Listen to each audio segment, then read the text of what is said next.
Good evening, everybody. Welcome to PSGL. We have had 10 fantastic races so far, and it has all come down to this. The finale here in Tier 2 of PSGL. My name is Luke Etheridge. Joining me in the commentary box for the British Grand Prix tonight is King Kodiak, Chris Buxton. Chris, how are you doing? Bit of a cough, so again, apologies for missing last time out, where Alfie made it another fine victory. And what a championship decider that set up for us. Ruben hanging on by a mere thread. But we still have an amazing race at the wonderful Silverstone to conclude. Yeah, we do. Should be a fantastic race. So, as Chris has just said, he's been in fantastic form at the moment, and he was last time out. Alfie Butcher taking the victory last time at the United States Grand Prix. Ruben, qualified on pole, was able to finish in second, so he is now 12 points behind in the championship. Pretty much, if Alfie finishes in the top 6, he is champion. Ruben, he needs to win. Could get away with second in the fastest lap if Alfie scores no points, but pretty much Ruben needs to win the race to have any hope. And as we were discussing just before the stream, in the 10 races we've had so far this season, only one of them has ended in a result that would have ended with Ruben winning the title. And that was round number 1 of the season at Austria, where Ruben won and Alfie took 10th place. So it's not impossible that Ruben wins the title, but it's certainly going to be very difficult. Yeah, it would need quite a serious upset from Alfie in a bad result. But it being Great Britain, rain is not unknown. We do rain quite well here in Great Britain, so that could shuffle up the order. We will see, but with an incredible 6 podiums in the 8 rounds that Alfie has contested so far, with compared to Ruben Pedreño, he's done 4 podiums, of only one of them being the win, which was, as Lucas said, the opening round. It's very much weighted in the Williams' favour, but nothing is impossible here in PSGL. Definitely not. Nothing is impossible at all. And, well, we're talking so much about what's going on this season. I know what a lot of people are here for. They're wanting to find out what's going to happen with next season, because, of course, we are coming towards the end. Final race in this tier tonight. The final races of PSGL Season 31 in total will be happening on Monday. So, pretty much, without further ado, let's give everyone a little look at what the calendar is going to be like for Season 32.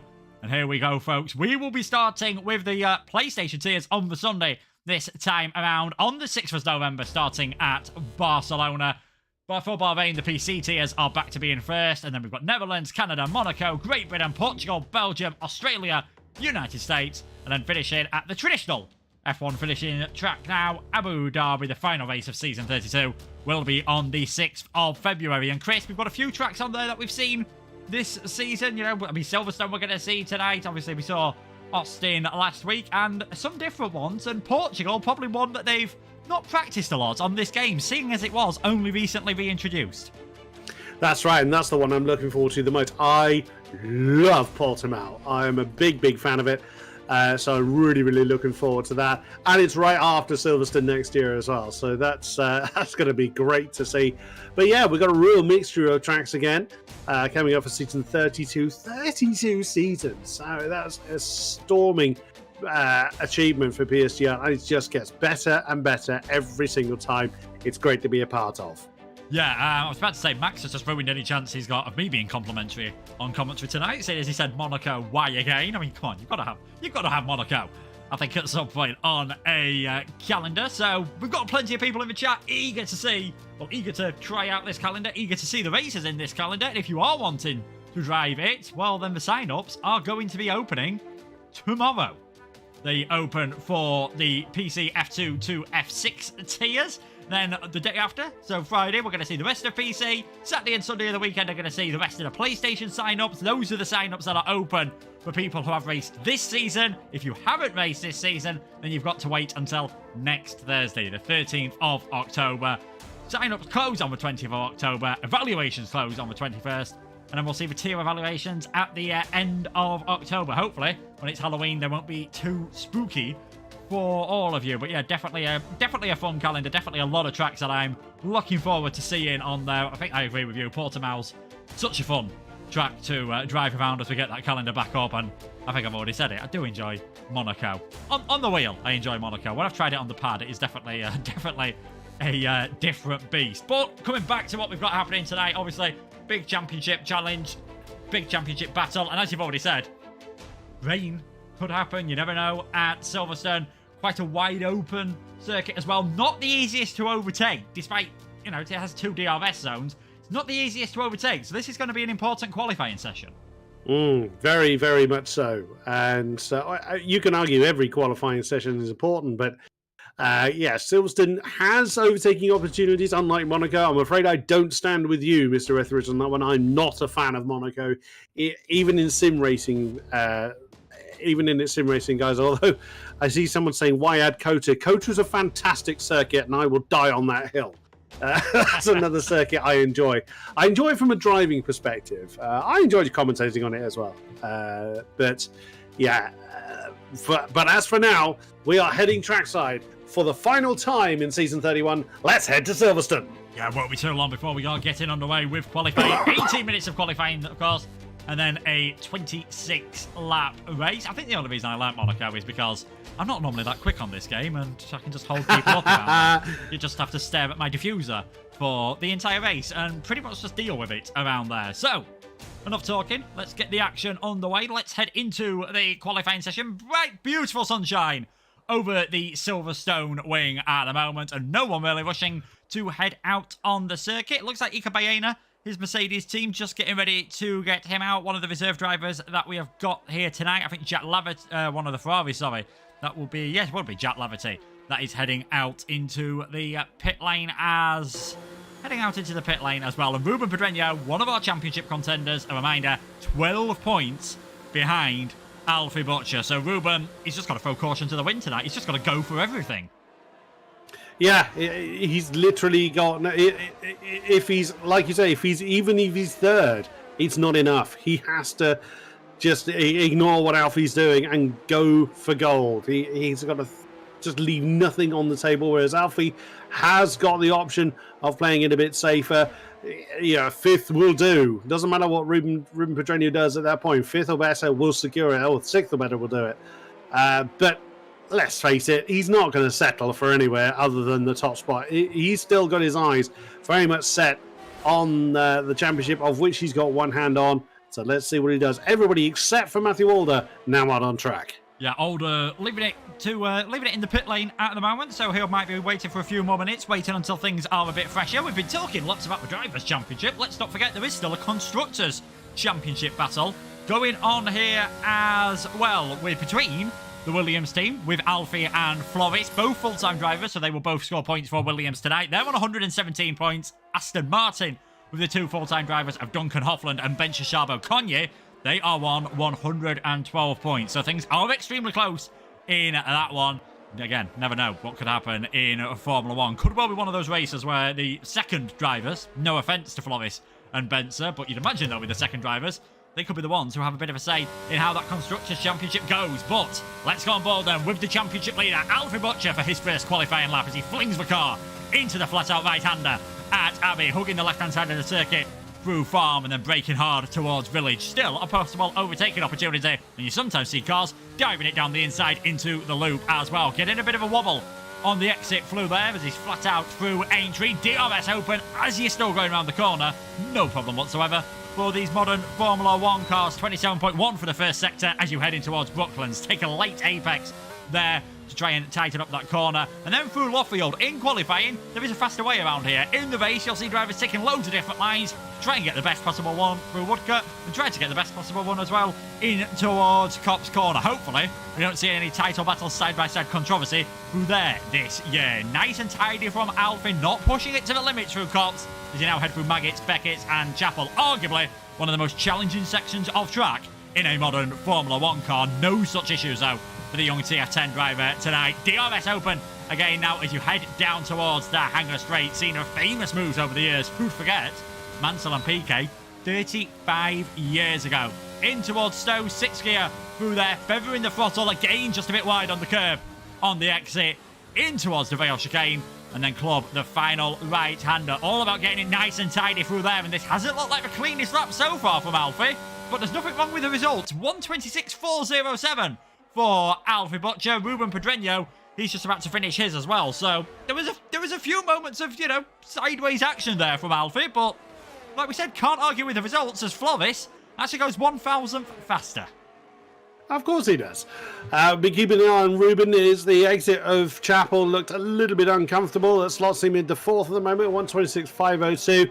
The people are just kind of gauging where their setups are going to put them, all the practice they put in. But Silverstone's one of these tracks that's it's in your racing DNA. It doesn't matter what sim you race on, there is a Silverstone in it. So you know full well that these guys know this track very, very, very well indeed. So now it's just time of getting the track to rubber in a bit more. You never go all gung-ho at the beginning of the qualified session. We know we find the very best laps at the end of the session, and there's not a cloud to be found anywhere in the skies, so it doesn't look like weather's going to play a part in the qualifying session. And with how slowly people were coming out on track, that would indicate that we're not going to see much rain in the race either. So very unrealistic British weather there. Yeah, very, very unrealistic indeed. Although if it's completely different for the race, that'd be perfect. Raincoat and shorts weather, probably summing up what we could end up seeing. Only just over 0.5 of a second separating everyone who's set a time at the moment. Akinci, Miklovic and Baena haven't. I believe Akinci did unfortunately disconnect from the session, so hopefully the Turkish driver will be able to get back in. But in terms of the championships, it's first blood to Alfie Butcher in second place at the moment, and it's first blood to Williams. 1-2 in this session. Flovis, he definitely enjoys this circuit. He didn't have too bad of a race last week. And for drivers like Flovis, for, some of these other drivers that are here as well, perhaps Matthew Alder, 9th place at the moment, as we're watching him head back towards the pits. This is a big opportunity for them to, pretty much secure themselves a seat in F2 next season. They've not had the greatest of seasons, I think, a few of these drivers. Quite a few feeling that they've had bad luck or whatever, but now's a final opportunity, perhaps, to just try and perform and prove that they deserve to be in this tier next season. That's another thing, isn't it? Is that these things are always taken into account. Not necessarily championship performance, just general performance as a whole on either where you will, staying in the tier or going up or going down. These things can certainly be used to bolster an argument on where you feel you should be. But speaking of Akinci, Miklavcic and Baena, Ika Baena and Miklavcic have come back out on track. I haven't seen Akinci rejoin the session. I did see that he dropped. His car was back in the pits when he did so. Ika Baena is totally on his own. The Spaniard has got no one to play with at the moment. Carter Lundy and Jos Noordijk are straight back out on circuit as well. That's something else we've seen a lot of this season. We haven't had... we have a big burst of people leaving the pit lane early, but then we tend to have a almost constant flow of cars coming back out on track again. You don't have the everybody coming back in and then nothing. We haven't seen too much of that this season, which has been great for us. Yeah, definitely. It's something that I feel you see more in the F1s here. That's something you see a bit more in the full qualifying session. Here, they're not going to worry about the tyres as much, so we do generally get that constant, steady stream of cars heading out there on the circuit. We've got VSR Brett and Big C having a bit of a loving in the chat. VSR boss and a former CRG boss. I'd say that's about as likely as Verstappen and Hamilton fans agreeing over pretty much anything. But there we go. Azika Baena, 27.2 for him heading in towards Brooklyn. So far this season, 2 best finishers of a 5th place. So 2 points finishers out of the 3 races that he's actually seen as a checkered flag in Brazil, Saudi Arabia and USA though. He has failed to see the checkered flag in either of them, so he'll be another driver that is hoping for a decent performance tonight. And Silverstone, I mean, despite how high speed of a circuit is, because Pirelli bring their hardest tyres here, it's not one traditionally known for high tyre wear, so you can try something, a bit different on the strategy if you have to pit early on your races at ruined, and also if you want to pit late and hope for a safety car, that opportunity can work as well. Very, very true. Let's see. This is definitely, there's always space for an alternate strategy to do well. So let's see how I get. I've been watching Ika Baena and he got really, really squiggly coming out of Stowe. You had to really crank on the opposite lot to keep the Mercedes under control. He's going to complete the lap. I don't think it's going to put him too hard. Well, he's saying that. He was still at 26.4, 4.68, so slots him just behind Christoph Zeller in 5th position. What about Miklavcic? And that's invalid. So no lap time for the Alpine just yet. But most everybody else is back on track, and Akinci has now returned. Yes, Janakinchi back in the session, which is obviously great to see. Great to see that we've got a full grid as well this late on in the season. I think a testament to the commitment of a lot of the drivers here, obviously wanting to, again, prove what they can do, possibly, as we said, keep the seat in F2, maybe even try to move themselves up in towards F1. A man who was in the championship hunt right up until last week, but a couple of bad races have cost him, is Joost Noordijk, 9th in this session at the moment. He's finding some big improvements on this lap. He's about 1.5 tenths up at the moment, so you never know, this could be the first man to get underneath that 1:26.406 time that Floris Vayers has set at the moment. Just under half the session to go. Noordijk across the line. There we go, 1:26.234 from him. Let's see what Alfie Butcher can do then, our championship leader. He clearly not happy with that lap, so he's dived it straight back towards the pit lane. I think there's another car, and that is Jordan Poland, returning for only the 3rd time tonight. He has also got his way back towards the pit lane. Let's see what Pedreño can do on his 2nd lap. Can he work himself up towards the top of the grid order? Slots in towards 3rd place, and Max Wiesel puts himself in 4th, so Alfie might have it all to do here on his last lap. Well, we're already getting to 26.2s. That was a really quite strong lap from Joost Noordijk, a full 10th of a second, or well, was until Carter Lundy set his time, which doesn't sound a lot, and in realistic terms, a 10th of a second isn't a lot. But as we've seen time and again, how close this grid is, how close the pace is top to bottom. A 10th of a second can make huge amounts of differences. So, yeah, that's why it's impressive to see a 10th of a second gap for any position, let alone the pole. Then look at the rest of the field. Find a 10th anywhere else, and you'll be hard pushed. You talking thousands. Between the Williams pair is still 1,000 apart. How many drivers have got in the 26.4s? About 6 or 7. So. Yeah, you've got to go down to Will Lewis, who's struggling to get a bit more of a competitive time on the ball before you actually have more than a 10th between 2 cars. Yeah, I mean, it's so incredibly close. There's a lot of corners around Silverstone, a lot of technical sections, so you'd arguably expect it to be more spread out. But yeah, fantastically close. Will Lewis down in 18th at the moment, has a big slide on the exit of Luffield. He's someone that doesn't mind doing an alternate strategy at all. I seem to remember him back in Italy, gambling that a safety car would come out. It didn't happen, but I remember this last season at Silverstone as well, doing 25 laps on a set of the hard tyres because, hey, you never know, especially if you're starting further down the order.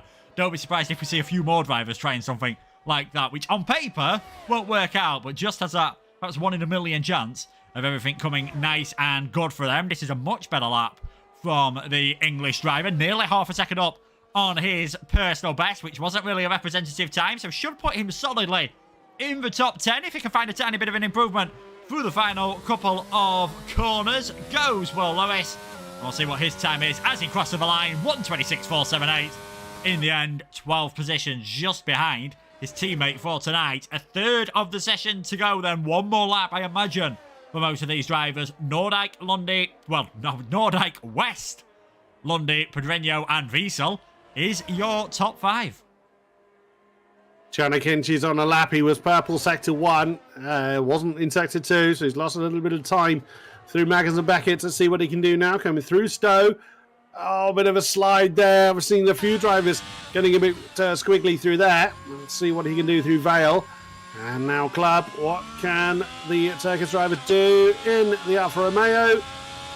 That's 26.5, so he did lose a bit of time, primarily through that middle sector. We've got 8 drivers in the 26.4s alone.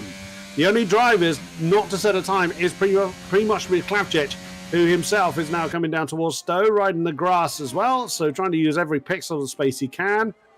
And that looks like it's done. Yeah, it was a very steady turn through Stowe, and that is back into the pits then for the second Alpine. So what have we got? 4 tenths of a second from top to bottom. Even if you ignore Jost's still quite impressive time, it's 3 tenths of a second, 2nd to 19th. Yeah, so incredibly close at the moment. You'd be a brave person to make a prediction on who's going to get pole position, but that's what I'm going to ask our chat. Hopefully they're full of brave people. Let us know who you think is going to take pole position and take the victory, and also take the championship at the end of the day as well. And if you want to predict a real life F1, You can do that using our affiliated app, Grid Rival. The affiliate league link is down in the description below. And let's not forget our partners, GT Omega. Use the code PSGL to get 5% off as Alpha Butcher, first man into the 126.1s. Pressure? What pressure?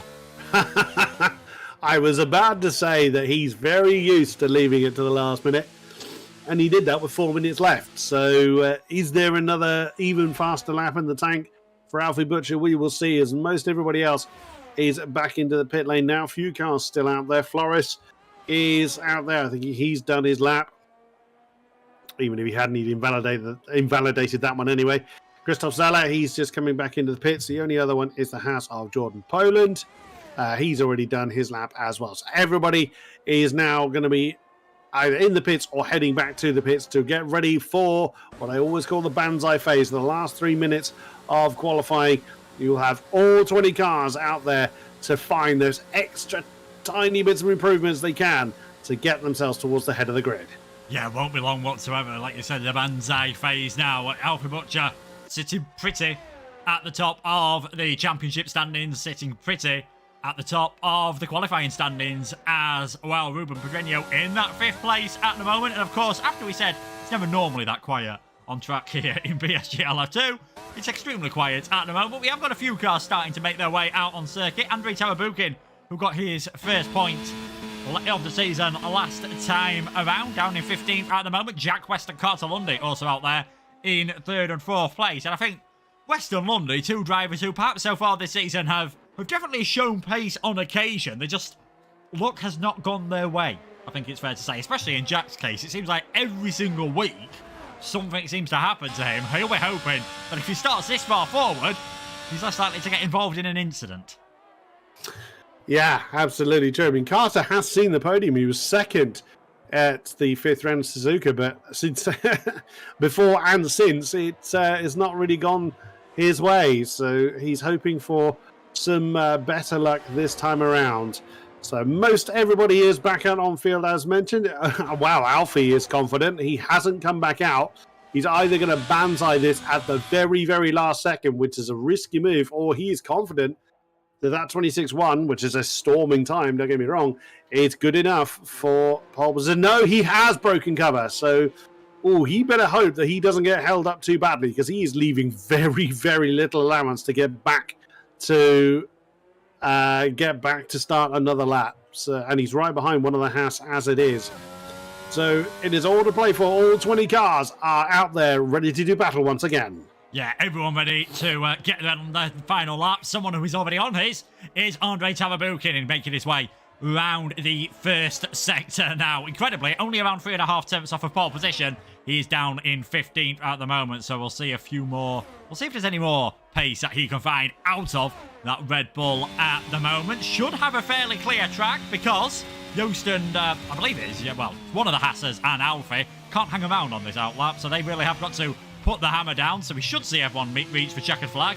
And you can see the yellow flags in the final sector. Drivers just slowing down, trying to give themselves that space. You don't want to be too close to the car in front with dirty air around this track. Could potentially be fatal to your chances of a good qualifying performance. But here comes Tarabukin, then making his way around the middle sector. Depending, of course, if you're driving on some other games, this is the first 2 corners that you make your way to, especially what they use in GTs and touring cars, for example. Cutting the glass a bit there, Tarabukin, but you can get away with that. He's just over a tenth of a second up, so this could put him in the 126.3s. Absolutely so.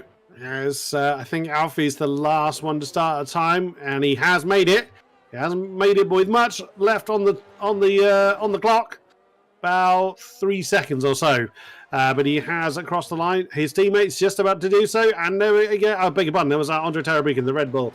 26.3 indeed. Nice improvement there for him. Slots him into 6th.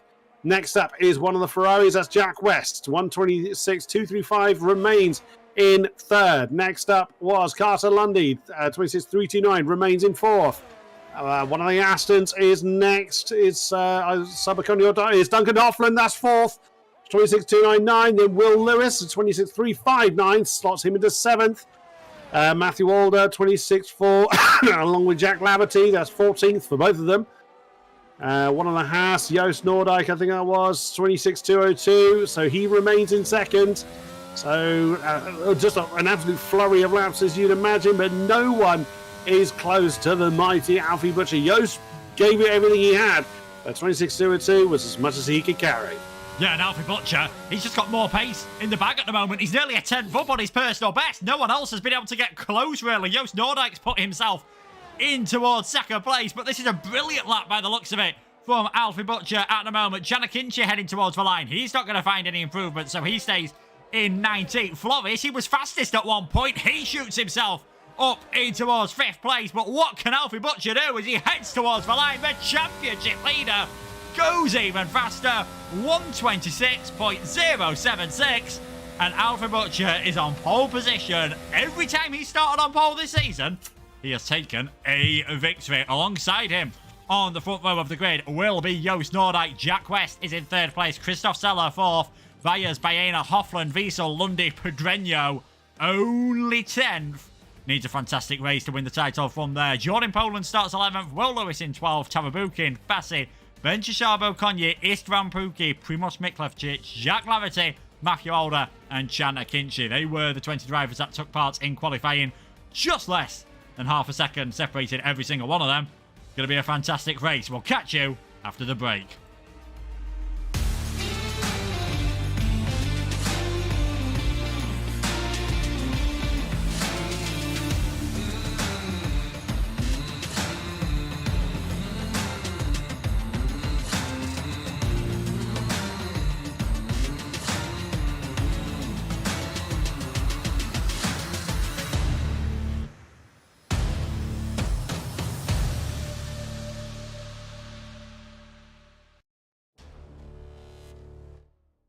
Oh, then, Silverstone, the final race of the season. 2 DRS zones.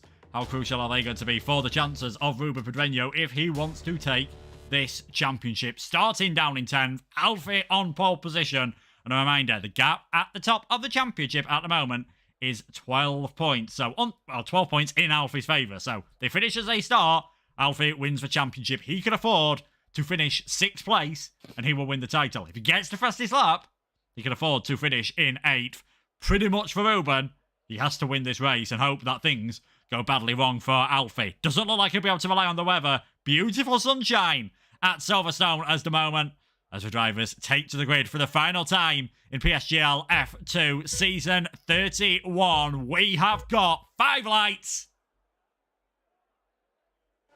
Quite a long hold, but they're out and we're underway for the British Grand Prix. Floris and Ika Baena, both of them getting a jump start, but no such problems for Butcher. He leads the field away. Noordijk in second. Floris Vyers instantly trying to get past Christoph Seller and battling through the field as they make their way in towards Village for the first braking zone of the circuit. And still, we're seeing fantastic battles there with Floris and Christoph fighting tooth and nail. But it is Alfie in the lead. Joost in second place. Pedreño's lost a place off the start line as we see what tyres everyone has gone for. Everyone but Chabo Konye has gone for the mediums. A dream start then from Alfie Butcher. A nightmare start for his teammate, and that could be important in the constructors.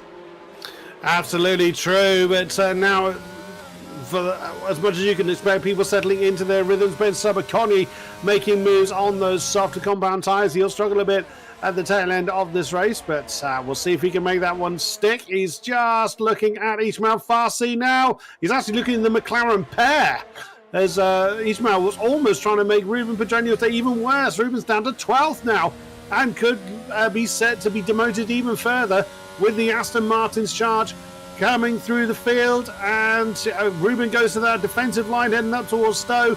And Sabakoni, oh no, he's going to dive on the inside and he taps the back of the McLaren.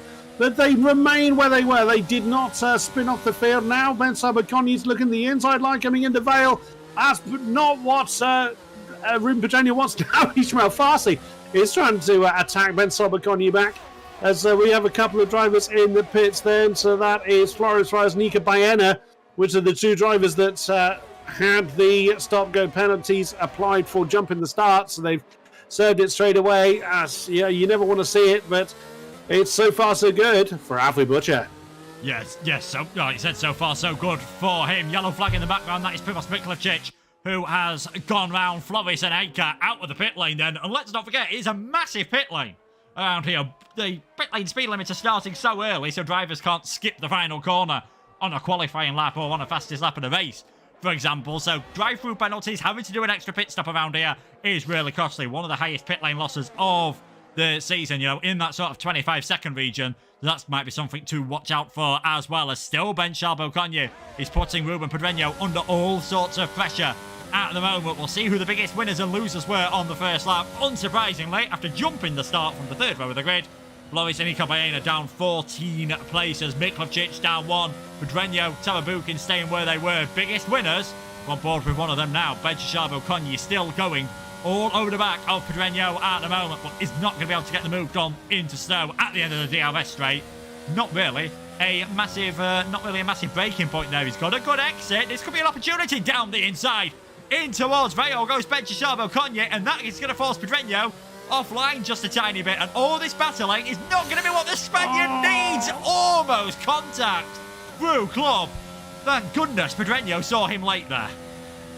Goodness me, that could have been disaster for Pedreño, but they managed to keep it on the straight and narrow. Spencer Charbel-Cogne is doing everything he can, dives on the inside line, coming through the loop. Can he get that one to stick through Aintree? The McLaren's coming back at him, but that's dropping the pair of them outside of the DRS train ahead of them. And no, the McLaren remains ahead. That was very well defended from Pedreño, kept his head and nailed it on the exit of the loop, and as a result, Ben Charbel-Cogne's got very little ERS energy left, which is going to really hurt his progress moving forward.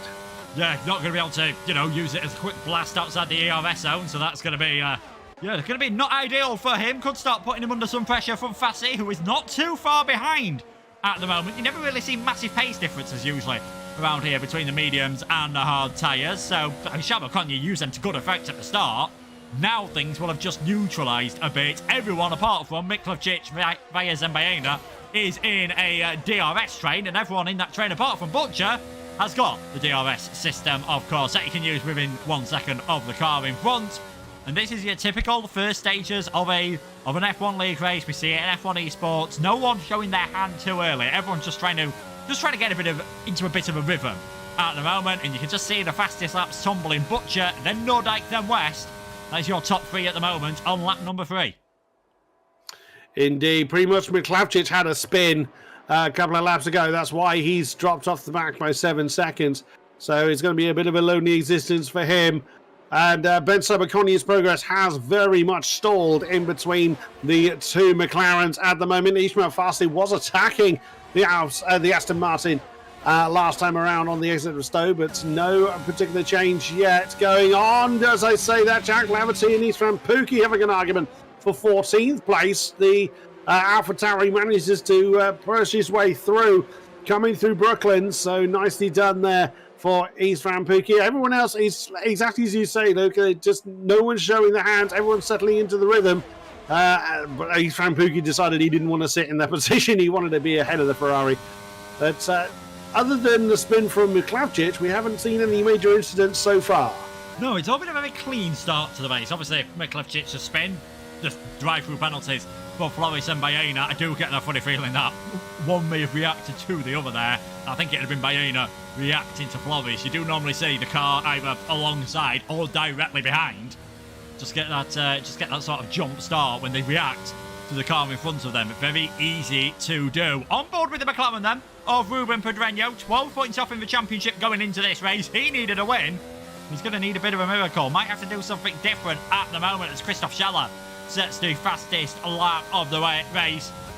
What would you be thinking about? If you're in Ruben's position at the moment, your championship rival is leading this race. You've had a difficult first couple of laps, but you've managed to hold your position. This is the time where you've got to think, right, we know doing it on track is going to be difficult at this moment. Do I just try something different on the strategy? Do I pit a lot earlier than others might be expecting to try and get a massive undercut? That's the problem, isn't it? You're starting on the harder tyres. If you do an undercut at this point, the medium tyres will never get you there. So I would have been partly tempted to not fight Ben Charbel-Cogne as hard as he did. But it does seem to have paid off. The Aston Martin's progress has most certainly halted, as you can see. But Ruben Pedreño's fuel line is on, so he's in negative value as far as his lap count in the fuel tank is concerned. He's going to have to back off and save some fuel in the course of the race. We don't know. That could be by a tiny percentage of a lap. We don't know. We just know he's in a negative value at the minute. But that's not going to help his progress. Alfie can just carry on going. He doesn't need to worry about anything. Joost Noordijk is right behind the Williams leader at the moment, with Jack West looming behind, but Alfie Butcher doesn't need to do anything silly. He's just got to keep the car on the black stuff. So exactly as you said earlier, Luke, there's no pressure for him whatsoever. And he's just doing Alfie Butcher things. He's just doing what he has to do, not setting the fastest lap boards alight yet. There's no telling he won't do that later on. But equally, he's not just jumping out of the way. He's not just going to let people come past him, because he does still need to finish higher in the 6th. So he can't just start letting people through, because Duncan Hoffland in that 6th position is not actually that far behind. So he'll want to keep everybody behind him, but he's not going to risk anything to do so. Yeah, I mean, certainly, if you start letting drivers just get past you, you end up going offline. You can easily start tumbling down the order.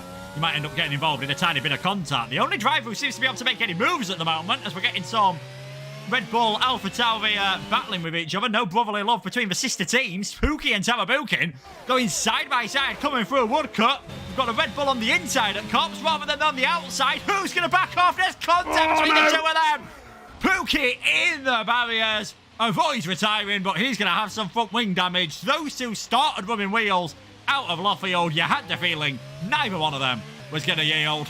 And in the end, Andre gets a 3-second time penalty. But I think Istvan's definitely the one who came off worse in that. All the way down in 18th place. And I think Jack Laverty he's also gone off. He's got a 10-second time penalty for exceeding track limits. So he's had his own moments through Maggots, Beckett's and Chapel. Oh dear. For Jack Laverty, probably trying to avoid his fan Pookie. Joost Noordijk then is taken over the race lead and claimed fastest lap whilst he's at it.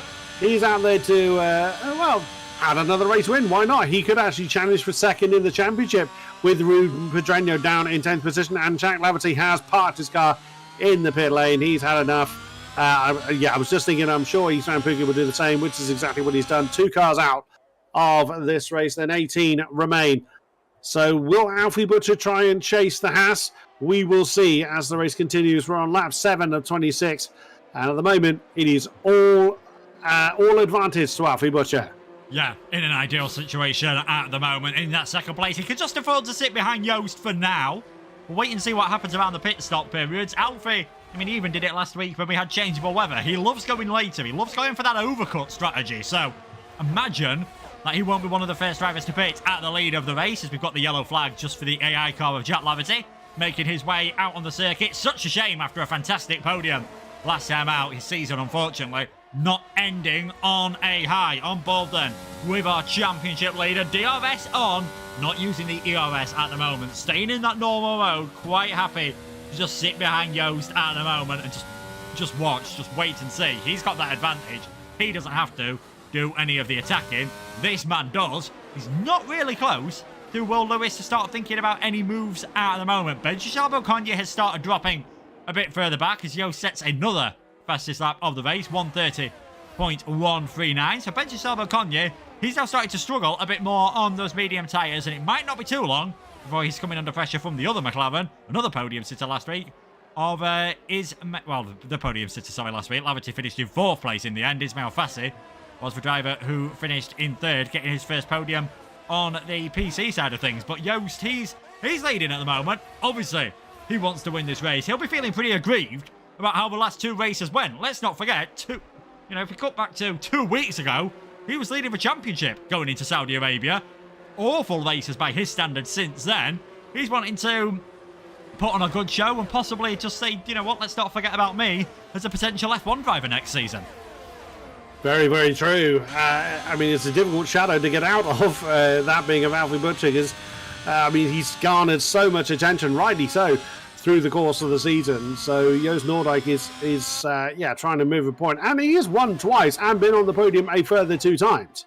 Don't forget. So Joost has definitely got the pace, if not quite the consistency that he would like so far. But he's definitely proven he's got pace worthy to be considered of the top tier next time around. So we'll very much look forward to that. But that's down to evaluations and time trials and what have you. We look forward to seeing the result of that in the weeks to come. As for now, Noldite leads Butcher, leads Jack West as they come over and complete lap number 8. Yeah, lap number 8, another 18 laps to go then. It might not be too long before we start seeing a couple of drivers think about heading towards the pit lane, putting on that set of the medium tyres. On board with the only man who's got a penalty at the moment, that is Andrei Tawabukin. A 3-second tyre penalty for him. And he's behind Chana Kinchi, who was almost dropped off the back of his Bale Fassi. So we could be seeing this train sort of splitting up, not because of an incident, maybe, for the first time in this race. The only other times we've seen this train split are the penalties for Vyas and Baena, and Miklevcic and Lavity having their own separate incidents. So now this is where we start seeing the tyre wear having a bit more of an effect. If drivers are having to save fuel a bit more aggressively, as Pedreño still has that red light on at the moment, so he's not really in a position to be thinking about attacking. Obviously, fuel saving gets a lot better and a lot easier as the race goes on, as you're carrying less fuel around. You don't need as much to accelerate. Braking, you can just brake that tiny bit later.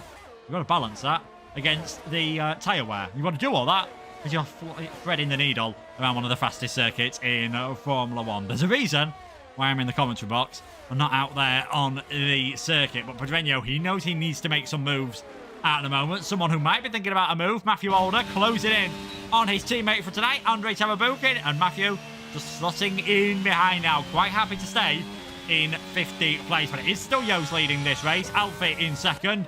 And you can see how much they're pushing just by how little ERS they're using. Yost is on about 70%, Alfie on about 80%. Again, typical of what you see in the first third, well, the first stint, I should say, of races. Indeed, and quite a number of people in the top 10 have their fuel lights on. Alfie Butcher and Christoph Zeller do not.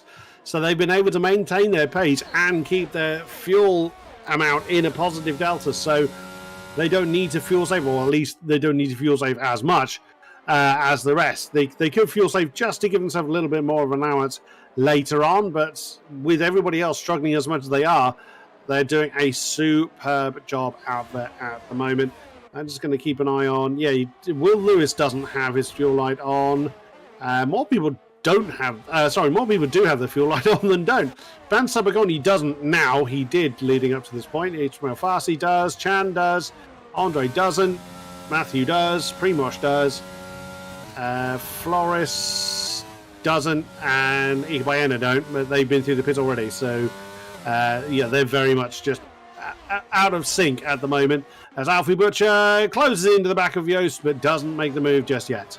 Yeah, he was definitely thinking about it then. Again, it's like, if I want to get an overtake done, I could. I'm just reminding you that I'm there at the moment. I'm not too fussed about making any moves. He may not have his fuel light on, but further down the field, Will Lewis was running out of his ERS. He was at less than 10%, and you can see now he is struggling. So that red light should start flashing soon, as Pedreño behind has a tiny wobble coming out of club, and maybe that's what Pedreño needs to see. If Lewis starts to struggle, that could be an opportunity, even in the DRS train for the Spaniard, to start making some moves up the field. He's got 16 laps to try and get himself up towards the lead of this race, and then hope that Alfie drops back another 4 or 5 places as things stand at the moment. So yeah, it is a tough ask for Pedreño, but again, you never know what could happen. The weather doesn't look like he's going to play a part, unlike last week. Any safety cars though, any incidents, some drivers going long. We'll wait and see what could happen here at Silverstone. But Pedreño looking a lot closer to the back of Will Lewis than he has done for a while. And Will, 8.5 tenths of a second back. He'll still get the DRS at that range, of course. You get it when you're within 1 second. But you won't have anywhere near as advantageous slipstream. So this could be an opportunity for Pedreño, if he can just stay close through this high-speed section of the circuit. On board with the Spanish driver, flicking it right, then left, then right once more. Can he get a better exit as Lewis has a bit of a wobble? But that's where you really see, at those high speeds, the drivers struggling in the dirty air. Even with that bit of a wobble from Lewis, he was able to get a better exit than Ruben. Very true indeed. And we've got Will Lewis coming in. That's a little earlier than I was expecting. So the Mercedes is coming in, and that's Ismail Farsi with a 5-second speeding in the pit lane penalty. A little bit too slow getting the pit lane speed limiter on. So the McLaren also come in. I was expecting around 13 or so for hard tyres to go to, but a few people trying the undercut then, as Will Lewis and Ismail Farsi both strap on the medium tyres. We'll see how that plays out for them. It's certainly worth a try, but that puts Ruben Pedreño in a bit of an awkward spot because he's now out of DRS range to Carter Lundy, and he's going to have to really push hard and utilise a lot of his ever-dwindling ERS battery to get back into that range. Yeah, you can see already he is pushing quite hard at the moment. The blue light on, suggesting that he will be coming into the pits, and I think that's answered Parry Mouth's question. Are these drivers do the hard to medium or soft for the second stint? The majority will be going for the mediums. You'll never know if you get one driver going a lot longer, as Pedreño going a lot longer through cops there, way off the circuit. Do not want to be doing that too often. Obviously, a couple more of those, and he'll get himself a 3-second time penalty. Going into tonight, Alfie Butcher had 92 points, and it was 80 points for Ruben Pedreño. So as things stand at the moment, it's big advantage in the favour of Alfie Butcher. Will we be seeing him come into the pits? No. Majority of the field, I think, staying out once more, as I think that is someone going into the pit lane, and it's Pedreño. Oh. And he's got a 5-second penalty. His task has just got a whole lot harder. I mean, that's pretty much going to nigh on impossible now, as Chana Kinchi has just set the fastest lap time, and Andre Tarabukin also coming into the pits. So Ben Sabakonya then is going to have to go onto the hard tyres, unless he fancies a two-stop strategy. No, he has indeed gone onto the hards, and away he goes, along with Pedreño onto the mediums, and Tarabukin doing the yellow wall tyres as well. As the lead pack at the moment, Joost Noordijk et al. Coming through Luffield. We expect them to be coming in the next few laps as well. So Will Lewis is the lead car of those that have pitted. Ruben Pedreño back on his tail again. Ismail Farsi right there, and Ben Sabakonya, of course, having to now go onto the harder tyres, is right behind the position he once was. Yeah, so Tarabukin down there in that 18th place. Sabakonya, he's going to find it quite tough in this race to get anything, so probably advantage as well to Alfie and Floris as part of the Williams lineup in the Constructors' Championship. But yeah, not ideal at all for Ruben Pedreño. It is a tricky pit entry here. We mentioned that the pit lane is quite long in terms of how long you're on the limiter.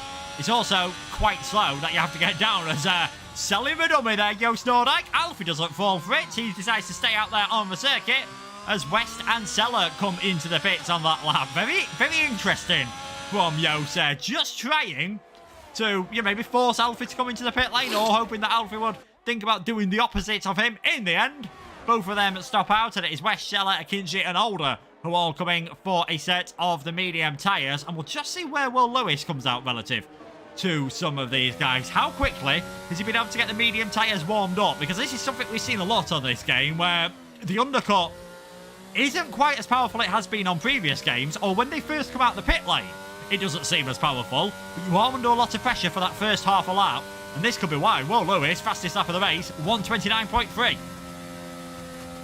So now the lead medium runner is Jack West, just manages to come out ahead of Ika Bayena, now coming through the loop. Of course, Ika's tyres will be obviously still up to racing temperature, just with very little meat left on them. Can Jack get into his rhythm early on, having to weave the car to get that early temperature into the carcass as quickly as he possibly can? Ultimately, where does that filter him in for when the top group pits? That is going to be the question we now need to answer. Let's see who from the top 8 or top 6 in that group, and still people not going for the pit lane. Looks like 4 of that top 6 did. And Jordan, now we're seeing a lot of these speeding in the pit lane penalty coming up. So that's another one that has been scored. Interestingly, Joost and Alfie going much longer than the rest of the field. But as you were saying earlier, Luke, this is a common practice for Alfie in particular. He really does like to stretch out that stint. Is he stretching him too far? Well, it means he can push a bit harder on those medium tyres, and if he's going to try a different strategy, the situation he's in right now is a perfect opportunity for him to do so. Yeah, it's just how much time are they going to lose to some of the other drivers? I mean, Ismail Fassi's just done a 129.0. The fastest lap that Alfie's done in this race is a 129.9, and I imagine that was quite a few laps ago now. So, at best, Alfie's lap was a second slower that time around than what we were seeing from the likes of some of these drivers. Pedreño has made a move on Carter Lundy then, so that is Ruben up in towards 11th. Look how much time Carter's lost in all of that, just pitting a couple of laps after. I think Jack West's game so far as Will Lewis and Jordan Poland getting very close together on the run through Luffield and Woodcote. Are we going to see a move from the Mercedes on the Haas? Looks like Jordan's just about got those tyres back up to temperature now. Last time around, Jack West was about 30 seconds off the lead of this race. He's got that down towards 29. All of a sudden, Jack's bringing himself into play for the victory in this race as Joost Noordijk comes into the pits. Alfie Butcher now leads, but is this going to cost him when he makes his pit stop because of the undercut? I would imagine he's thinking that Ruben is now completely out of contention. He's got 8 seconds worth of penalties and is outside of the top 10. So Alfie's like, don't care, going to go to the last but one lap and then pit onto a set of wet tyres. Why not? Just throw caution to the wind. He can do anything he wants to. And the only thing that is going to stop his progress now is if he banzais into the wall. And even then, Pedreño still has to win. So he can do anything he wants to at this stage. Change to a GP2 car. Why not? That was very close on the exit of the pit lane there. Joost Noordijk, I think, don't know whether he's trying to warm up his tyres, but Jack West came flying through, and all of a sudden, West is into the net lead of this race, and Floris Baez here. Well, I think that was more of a just, you know what, I'm just going to pull out of the way at the moment. Not too fussed about battling with you. West takes third place. He takes the net lead of this race at the moment. As you can see, he is the leader out of those that have stopped. Drivers that haven't stopped, Butcher, Miklavčić, and Reyes and Baena, but they've been into the pits for their drive-through penalty, but they have not done a stop to change the set of tyres. So as things stand at the moment, even Alfie, if the race finished now, he'd be comfortably ahead. If he retired from this race, he's still going to be good for winning the championship because Ruben does not look like, barring the final 11 and a bit, well, 10 and a bit laps of his life, does not look like that Ruben is going to be able to do enough to claim the championship. Alfie Butcher is into the pits, and getting ahead of Floris early on has been ideal for Jack West. Joost is only just making the move now, and he's already nearly a second behind the Ferrari. Where's Alfie going to come out in all of this as Jordan Poland works his way past Baena? Yeah, that is definitely the golden question then. Alfie Butcher still on the pit lane speed limiter. Miklavčić has just gone past, but of course hasn't pitted himself. Here comes the rest of the pack. Where's Alfie going to appear riding on board with Jack? You can't even see him. There he is. Joska's just going to squeeze past Alfie. That was very close. Floris nearly nearly hit the back of Alfie Butcher there, but Alfie manages to get out ahead of the AlphaTauri, and that is fourth currently for Alfie as he's Floris is actually jumping out of the way, but his tyres are mullered. He's quite why Floris hasn't pitted yet. We couldn't have pitted last time around because, of course, Alfie was in. But Floris is leaving that really, really late, as is. Oh, well, Lewis is out. He's hit the wall somewhere. That's at Luffield, and that's a safety car. Well, wow. I mean, that's the... Alfie's going to be kicking himself that he didn't stay out one lap longer, because that would have been absolutely ideal for him. Will Lewis in the wall on the entry to Luffield, so can only imagine on coming through Brooklands, he's had a bit of side-by-side action with someone, a bit of wheel banging, and that has sent Will into the barrier, so he is out of the race. We have a safety car. Miklavčić gets a very cheap pit stop indeed all of a sudden. That's going to bring him right up to the front of the order, and not a moment too soon for him, he'll be thinking. Knows me, them hard tyres looking pretty second-hand on his car. You'll be expecting, obviously, Reyes and Baena to also come into the pit. Charbon Cognier, he could afford to come in, maybe change to a different set of tyres, as we're seeing some other drivers try something different, and unsurprisingly, one of them is Ruben Pedreño. Into the pits comes Pedreño, 10 laps to go. And we'll wait and see what tyres he's going to be putting on that McLaren, as they are a fresh set of the hard tyres by the looks of things. And of course, he's getting rid of that 5-second penalty. I'll see. No, that's a spent set of hards. He'll be coming in again. He'll be coming in He's again got to to put be. mediums on. Surely. Surely. Yeah, yeah, I think this is penalty mitigation, as you say, but that puts Ruben stone dead last. So I can't see what he's going to gain from doing this. Yeah, I think whatever he's gained by getting rid of that 5-second penalty, he's lost by being about 5 or 6 places lower than what he was. It has bunched up the whole field, so this is the time where if you've got penalties, it is a bit nerve-wracking for you. And as you can see, 5 seconds for Poland, Fassi and Kinchi. 3 seconds for Scheller, Tarabukin, Valles and Pedreño. So Poland and Fassi and Kinchi might think about coming into the pits, getting rid of their penalty, doing something similar to what we're seeing Pedreño doing at the moment. Who knows whether we'll see anyone risk a set of the soft tyres as well. If you've got a fresh set, that'll be a brave thing to do at this point in the race. Try something absolutely different.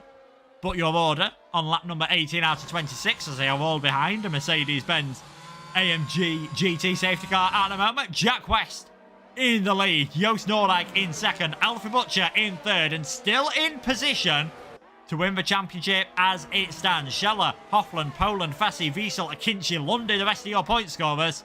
And then right down at the bottom of the order, the other man who can win the championship, Ruben Pedreño, who will be coming back into the pits this lap. We'll just wait and see whether it is a set of mediums that he goes back on, or whether he goes for a fresh set of the softs. I think surely you've just got to try the soft tyres. You've got to try something completely different now.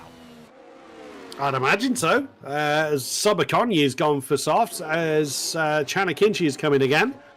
So we'll be curious to see what he does. And yeah, with the lower lap count, softs may well do it. And yep, there goes Pedreño. In he comes again. So he's definitely going to be throwing the dice, but he's still going to need some disastrous luck from Alfie as he is up in third at the moment. And is that soft? It is indeed. It is soft tyres on the McLaren. So, yeah, he falls into the category of I may as well. And he's got to mitigate that 3-second penalty as well. But with how many penalties we've seen so far, it wouldn't be unreasonable to think that Alfie himself will score a 3-second penalty, which would mitigate the Spaniards one. But regardless of that, Ruben still has 16 cars to try and dance around. Yeah, I mean, it's an attacking strategy from Ruben. Realistically, it's the only strategy that he can go for. He's got to do this. Going for a set of mediums, the same as everyone else. We've seen how difficult it has been for drivers to overtake in this race. I mean, there we go. He's got to try to make some moves. Akinchi's also gone for the soft. Benchesabo Konye on the soft tyres as well. His have done one more extra lap. They will catch up to the back of the field, so the safety car will be coming in at the end of this lap, unless, as I think Ruben's just slowed down a bit at the moment, unless, of course, if you want a set of soft tyres, you might be thinking, if I just slow things down and keep that safety car out one more lap, yes, it's one less lap I've got to overtake everyone, but it's one less flying lap I've got to do on that set of tyres, as he is now closing back up. So I think we are still going to see that message come up now, are we? No, we're not. So no. Ruben might have played a decent tactic here, or it's going to be a very late call from the race director to bring the safety car in. Ah, there it is, right at the end of the Hangar Straight, as when that call was made. So now Jack West. Jack has only scored points twice this season and could well be in a podium scoring spot. We will see, but he's backing the pack up. And I would imagine Pedreño is going to be feeling very, very nervous as Miclavcic is a lap down. That's why he's fallen into the back of the field. And Chanakinchi is pulling over. Now pretty much Miclavcic is passing again. I have no idea what's going on at the back. But Jack West has floored it. We are racing once again at Silverstone. Yeah, no idea what happened there with Miclavcic, but I know Jack West, despite having the older tyres, has got a pretty decent getaway there. West leading from Noordijk, Butcher, Scheller and Hofland. Shalbo Konye, I mean, he gained it all that. He was able to get ahead of Miclavcic, but Pedreño and Akinci have actually dropped quite a long way off the field alongside Dream Osh Miclavcic in towards Brooklands for the first time since the restart. 7 laps to go then. And it is West, Noordijk, Butcher, Scheller, Hofland, Poland, Fassi, all over the back of Jordan Poland, the Dutch driver at the moment. And a reminder, no DRS for the first 2 laps after the safety car. Lap 22 will be the first time they are able to use it. Down the Wellington Straight, Ika Baena gets himself a 3-second time penalty. So that is now his first of the race. That is 3 seconds for him, adding to the list of drivers. It's been a while since we've seen 7 drivers in this tier pick up those sets of time penalties. As Charbot Cognier, like he was at the start of the race, he's on softer tyres than the majority of the field. He was able to make some moves at the start. We'll see whether on the restart he can start climbing his way up the order. I think you've got to do it now before the DRS gets active. Otherwise, he's going to be in the same situation as he was earlier and not close enough to Baena that time around. But maybe into Vale, he might be able to give it a go. Yeah, he really needs to be maximising the softer tyres as best he can. He had a very quick look on the inside of Ika Baena, but did not commit to it. Coming through the Vale chicane. So Jack West, almost half a second to himself. Janik Inchi with the fastest lap. He's the one in the last in the field. So Alfie Butcher close to the back of Joost Noordijk. No attempt to pass at the moment. Ben Sabacogni. Sorry to interrupt. Bit of contact between Sabacogni and Baena there. Bit of a touring car style racing going on here. Yeah, big punch in the face back to Sabacogni from Ika Baena, and they're still having a go at one another. As they come out of the loop, here comes Ika Baena, here comes Rupert Pedreño to get past Primoz Miklavčić into Brooklands, which he does fairly comfortably. What I think he doesn't want is warring cars ahead of him, but I don't think the TF10 driver was best pleased by the Spaniard's actions there, by Ben Sabacogni's actions there. Yeah, it was sort of a half-hearted move from Charbot Cognier in towards Village, never fully committed, made a tiny bit of contact, and then Baena, I mean, to be fair to him, he gave as good as he got there. He was definitely determined to make sure his feelings were felt by Charbot Cognier, and quite a bit of paint trading between the Mercedes and the Aston Martin. Joost Noordijk not close enough to Jack West this time. Maybe in about 90 seconds time, once he's got the assistance of the drag reduction system, that might change. West is going to have some defending to do if he wants to claim his first victory and first podium. I think, in fact, it might even be his first top 5 finish of the season. West leads, Noordijk second, Butcher third, on his way to the championship, surely. Unless we've got an absolutely crazy final 5 laps to happen. And it's happened before, folks. Do not count your chickens before they have hatched. As Pedreño, he's now trying to think about where he can make some moves. He's got ahead of Miklavčić. He's stayed ahead of Akinci. Can he dive down the inside of Charbot Cognier in towards the loop, get stuck on the curb? And that's the issue. He's fighting another car who's on a set of soft tyres. This has not been as easy as he would have hoped. Absolutely true, but at the top of the field, Jack West doing what he needs to do to keep Joost Noordijk at bay. Now, Joost is most certainly interested in getting back into the lead of the race. He occupied it for a while in the first stint of the race, and he would very much like to get his Haas back in that position once again. Very, very close to the back of Ferrari as they come through. Excuse me, as they come through Copse, heading towards Magazabekers once again. Alfie's got the greatest seat in the house for the lead battle right ahead of him. Christoph Zeller is about 6 tenths behind, so not in a position to challenge. Now, can Joost Noordijk do anything against Jack West this time? Every hell of a lunge if he does. No, gets closer to Stowe, but not quite there. And I would imagine he's not going to banzai him the inside of Vale this time. No, again, Jack West just getting the traction where he needs it to keep the Dutchman at bay. Yeah, sensible driving from West. Just, he knows he needs to be fast out of Chapel, out of Aintree.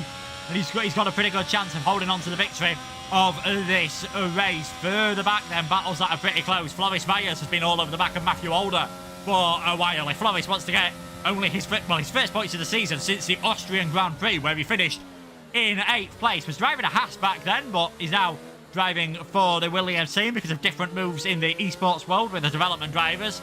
Floris down in 12th, not being the race that he would have expected around a circuit that he enjoys, especially after quite a good qualifying, but that drive-through penalty at the start of the race really put paid to any chances of a good result. Pedreño has... he's off! Pedreño's off! Big contact, Pedreño wide. I think Charbot Cognier and Baena also involved in that one. We caught the tail end, and it was the 2 Spaniards going backwards into Brooklands. Yeah, Pedreño was trying to make the move on Ben Sabacogni, and they squeezed coming into Brooklands, and they made contact. That's what sent them parallel going on. I think Ika Baena, I think it was just having a sympathy spin at the time, but well, that's pretty much nailed the coffin on what was already pretty shut on the championship host Ruben Pedreño. Joost Noordijk again has a look on the inside line coming up towards Stowe, but does not commit to the move. Is he going to have a look at Vale? Again, has a think about it, but doesn't apply that particular move as Alfie Butcher nearly rams the back of the house. At this point, Alfie Butcher could just park it, and the championship will be his. Over the line, 3 laps to go. Yeah, 3 laps to go. I mean, we heard it. I mean, we've got someone here saying Alfie's champ if he doesn't make a huge mistake. He can make a huge mistake. Like, Ruben has to finish second with the fastest lap or first to win the championship, depending on where Alfie finishes. That is not happening, barring the craziest end to a race we have ever seen. In the final 3 laps, Ruben outside of DRS range on soft tyres that are wearing. Joost can't win the championship, so he's just racing for himself at the moment. Although I think, I'm just going to quickly check, I think with the way things are going at the moment, Joost can actually take second place in the championship, even if he finishes in second in the race. So that's not going too bad for Joost at the moment. Runner-up, not what he would have wanted, but I think what he would have taken, especially after the way the last 2 races have gone. He is all over the back of Jack West at the moment. For a second, I wondered whether he was going to think about the move into Maggots and Beckett's, but understandably, it's pretty much single file at this point of the circuit. He's a lot closer than he has been for a long time, and I think the best thing to do here for Joost, even if he doesn't want to go for the move, he might end up just sweeping straight round the outside of Jack West. West defends to the inside, Nordyke on the outside, and West holds on for now, but he is under some severe pressure in that Ferrari. West is doing a great job defending exactly the right points to keep Joost Nordyke behind, which is no easy feat whatsoever. We all know how quick Joost Nordyke is. Jack West has not had the rub of the green, or hasn't had good luck, for those that don't know that statement, pretty much all season long. So this will be doing his confidence a world of good to be up towards the top on merit. Oh, and Joost again trying to make his car as big as he can in the Ferrari's mirrors, having a look on the inside of the loop, which is never going to work at the best of times. Now DRS open once again, coming down the Wellington Straight. Is it going to be moving to Brooklands? The Ferrari defends the inside line. That's side by side, but can Joost hold on? No, he gets squeezed on the exit of Brooklands. Alfie has a look on the outside line, coming through Stoke. Can't get the Williams to stick.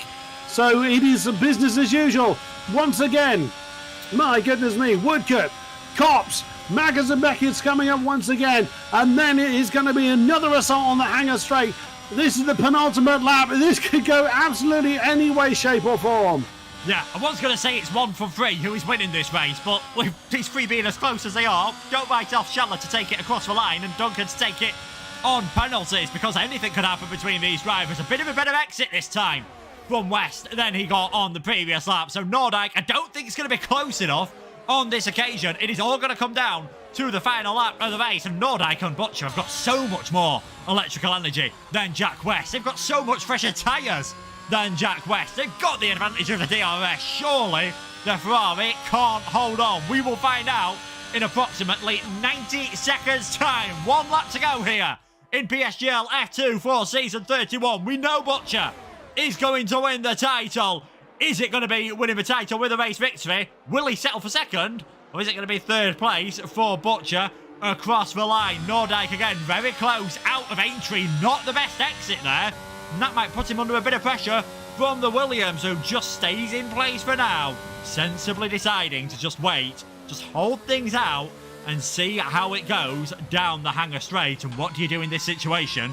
If you're Jack West, do you try to let Nordyke by? Do you try to get the advantage of the DRS on the final lap? But knowing that if you do that, you're going to be under some big pressure. Nordyke there thinking about round the outside at Cops. I think West is just trying to back them up here and just trying any little tactic that he can. Nordyke round the outside. Oh, no!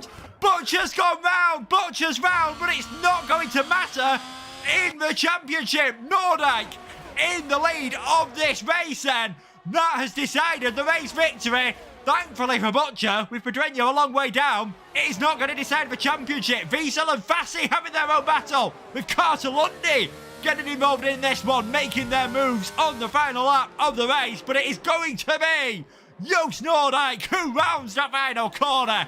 He takes the victory here at Silverstone. West in second, Hoffland takes 3rd across the line. And it is no points tonight, but it is their championship in the Williams for Alfie Butcher. What a finish. How many times have we said that? Or how many times have I said that? throughout the course of the season. I bet you Ruben Pedreño is sick, because if he'd been in that podium position, then the championship would have been here to say, there's Tanakinji driver of the day. Why not throw it out there? I don't reckon Ruben quite had the pace to do it. Even without the issues he's had, I don't think, with all due respect to him, I don't think he was quite there with the pace. But what a great effort from Jack to make Joost work for that. And unfortunate is that for Alfie, but he had nothing to lose. The championship is very much his and well deserved. Yeah, well deserved. And one of the few times, this season we've not seen him on a podium. It's only the third time in the 9 races that he's done that he's not been on the podium this season. It's Joost Noordijk, third win of the season, then second in the championship with that in the end.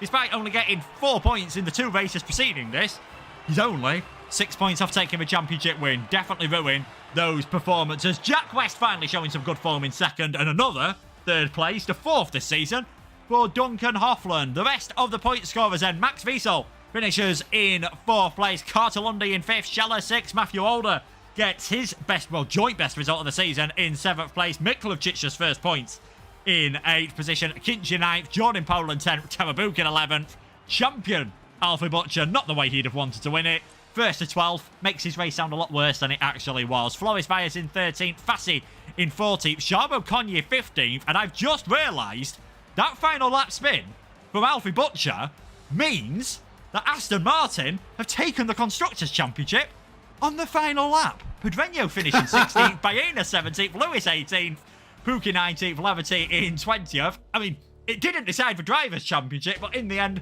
quite a crucial spin on the final lap for the Constructors' Championship. But, I mean, just a word about Alfie all season long. He was determined to try and go out on a high, and in the end, that cost him today, but I don't think he'll be too bothered.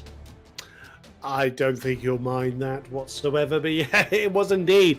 It would be a victory for Aston Martin with that podium for Duncan, making up the 5-point deficit that the team had on Williams coming into this round. My goodness me. But yeah, I had a feeling something was going to happen, but that wasn't what I thought would happen. I thought actually it would be the top 2 that would bounce themselves off into oblivion, but no, Alfie trying a move that cost him little in the end. Yeah, cost him little. Like I said, he's not going to be too bothered about that. Hopefully we'll be able to get a word from him alongside our top 3 drivers of today, because it is time for the interviews. So we're going to bring them in now, and we are going to start with our race winner, Joost Noordijk. I mean, a fantastic race, a way for you to end the season there. I don't think you were expecting to have to make the move round the outside at Maggots, though, to get the win. No, we were very close of each other, like Alfie, Jack and me. And as I saw Jack lifting, I thought he wanted to steal the DRS. And I had still quite a lot of battery, so I thought, why not? I will go for it. And then Alfie spun behind me. I have no clue why, didn't see it. So yeah, I was very happy with it. So. Yeah, definitely. Obviously, a fantastic race for yourself. You've shown brilliant form all season. I imagine it's great to end on a high after what must have been disappointing races at Saudi Arabia and America. Yeah, the last 2 races were a bit disappointing. Also, if you qualify out of the top 10, then you're already making it very difficult for yourself in the chaos behind. So if you qualify like top 5, you're quite safe and you can drive your own race. So yeah, it's very crucial to start P2 this race. And hopes for season 32. Are you hoping that your performances this season have perhaps shown that you deserve a spot in the top tier? I hope so. I will wait and get the best out of it. Yeah, we'll have to wait and see what happens. But congratulations, Joost, on the victory today. Thank you. And next up, we've got the man who finished in 3rd place once again. He's beginning to make that his own with 4 third places this season. It is Duncan Hofland. And Chris, why don't you take us through this? Oh, Duncan, that podium could not have been better timed. That, if we've done the maths right, has given Aston Martin the team championship. What a performance. Well done. Thank you. Yeah, I didn't even know. But as you say, Alfie spun, of course, unfortunate for him, and that gave us the constructors. So yeah. So when you were in a position that you were in, obviously you couldn't fight for the Drivers' Championship anymore. What was going in your mind when you got to the grid? Were you just kind of, let's just get home, or were you still going to push for as best result as you could? Well, of course, every race you're trying to get the best result as the possible. So yeah, I mean, qualifying went a bit better than the previous races. I think maybe even my best qualifying of the season. I saw that my average qualifying position was 11.4 before starting this race. So I mean, that's something to improve on for the next season. And will we be seeing you back for season 32? Of course, of course.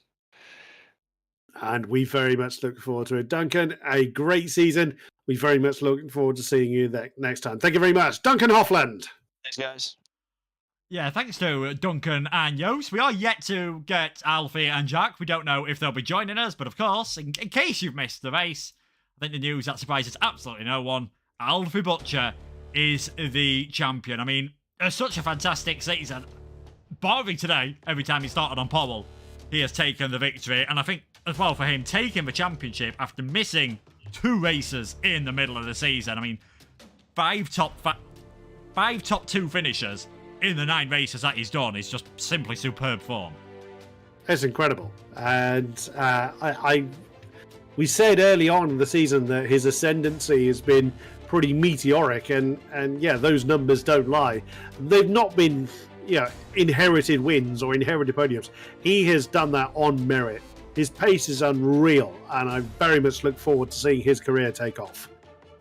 Yeah, definitely really looking forward to seeing what he can do next season. I believe Jack is not going to be too far away from heading in, and I think neither is Alfie. I think Big C's getting his whip out to make sure that Alfie does join us in the commentary box. So, without further ado, let's bring him in. Let's bring in the champion, Alfie Butcher. Who I imagine is relieved that Ruben didn't have the best race, because that's not how you'd have wanted to end the race. Yeah, definitely.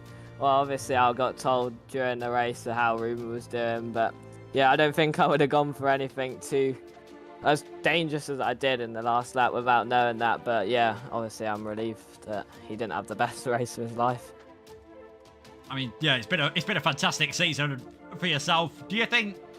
I mean, what was your sort of tactics going into the race? Because obviously, in stint number 1, Yost got ahead of you, and you didn't seem too bothered about that. But that's just pretty normal. Do you think if Ruben had been closer to the front, you'd have settled for 3rd, or would you have still been tempted to go for that victory?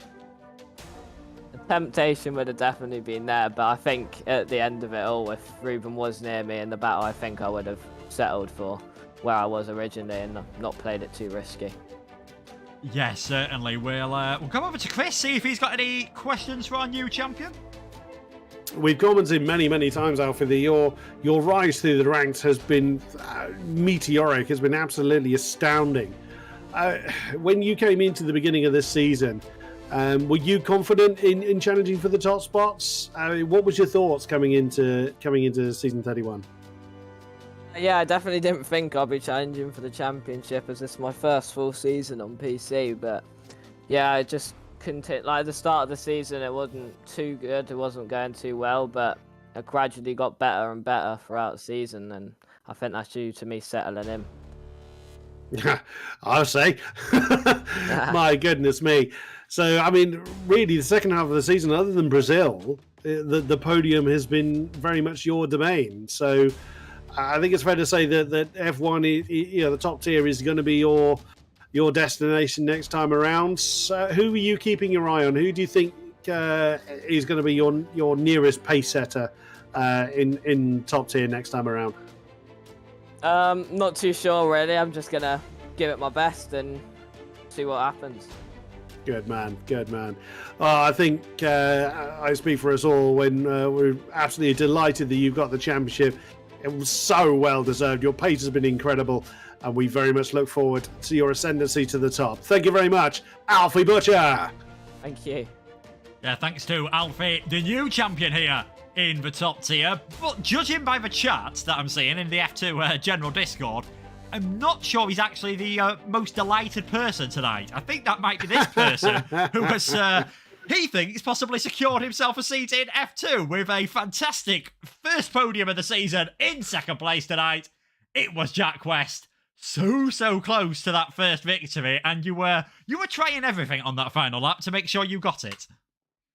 Yeah, I think my race pace was questionable because I think I was expecting Alfie and Yost to hit a bit later than what they did, but like I obviously calculated it wrong and I hit a little bit too early, and therefore that made my tyre wear a little bit poor, which meant I didn't have the pace that I would have liked to have on the mediums. So obviously it was all just about let's try to keep Yost behind, and I think I used a bit too much because I reckon there was a chance I'm going to win the race, but if I played it a little bit more tactically with the battery. But I think my last resort was to try and play the DRS chicken game, and it didn't work because unfortunately I had an incident with Alfie, which I think was really tight. But I think that incident probably lost me enough time to not be able to attack Yost. But honestly, I'm really happy with P2. This season's been the worst for me in a long time, and I've not been able to get a rhythm going this season. But I know for myself I can fight for wins in this tier if I can just get everything together and get the right luck. And it showed again today. I was fighting in the top 3 with a decent qualifying as well. So overall, I'm just happy that hopefully this can just start a rhythm for me of just getting decent results up together, because this season's not been my best. And was it qualifying that did you work on it a bit more heading into tonight? Because I know in PSGL, I've seen it in other leagues that I've commentated on. You've just not had a lot of luck this season. You seem to be getting, in the midfield. Things can always go wrong once you're in the midfield, but you've proved tonight, if you qualify near the front, chances are you're going to finish near the front. Yeah, I think going into Silverstone's usually been one of my worst tracks on the game. So I think because it was the last, I kind of thought I'm just going to send it and just see what I can do. It's just, it's not as if I'm in a battle or anything. I'm just going to, do some practice. And surprisingly, the pace was quite good for Silverstone. And then I think I just sent it on my final run. It wasn't the best run, but it still got me in P3 in the end, which I'm quite happy with, because I think my main issue, is doing it in the session, because I think my pace is pretty decent. Like, I think I can probably get top 5-ish most tracks, maybe top 7-ish. But I think my main issue has been just converting it into the real session.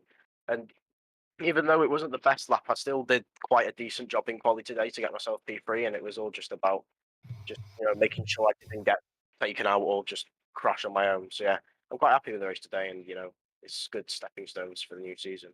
And talking of the new season, we'll get the calendar up on screen at the moment. Any track in particular you're looking forward to, and any in particular that you're not looking forward to? I've not seen it yet, so I would not know. Spain, Bahrain, Netherlands, Canada, Monaco, Silverstone, Portugal, Belgium, Australia, USA, UAE. Yeah, I've got up here.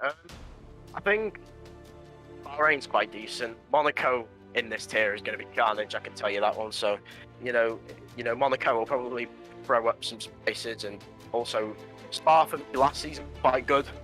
I had quite good pace, so Spa could be well, and also there's the new Abu Dhabi, which I've not raced on competitively yet, so we'll see what challenge that brings to us as well. So yeah, I think next season will be quite exciting.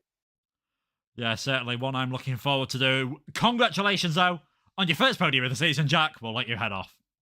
Cheers, bud.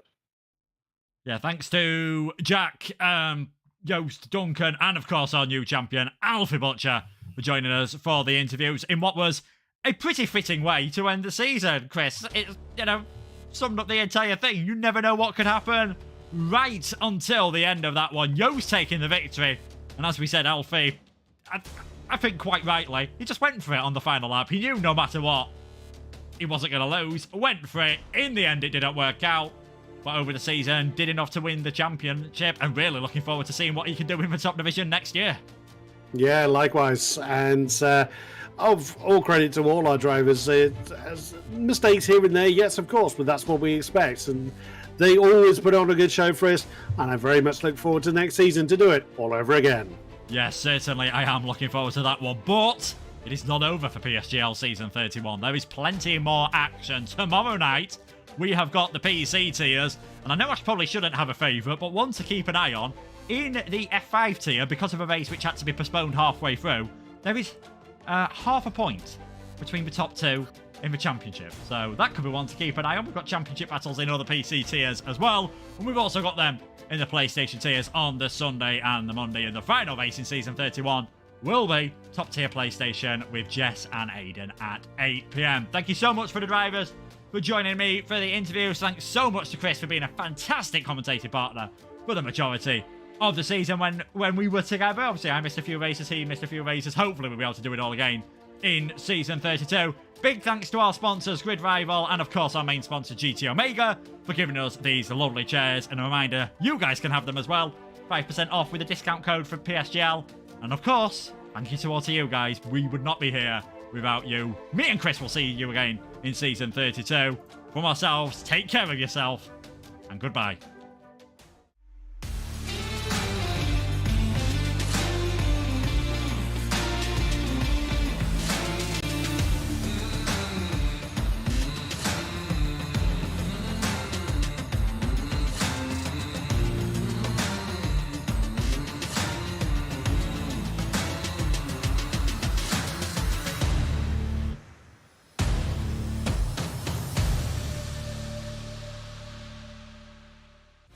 This broadcast was brought to you by GT Omega and Grid Rival, proudly supporting PSGL.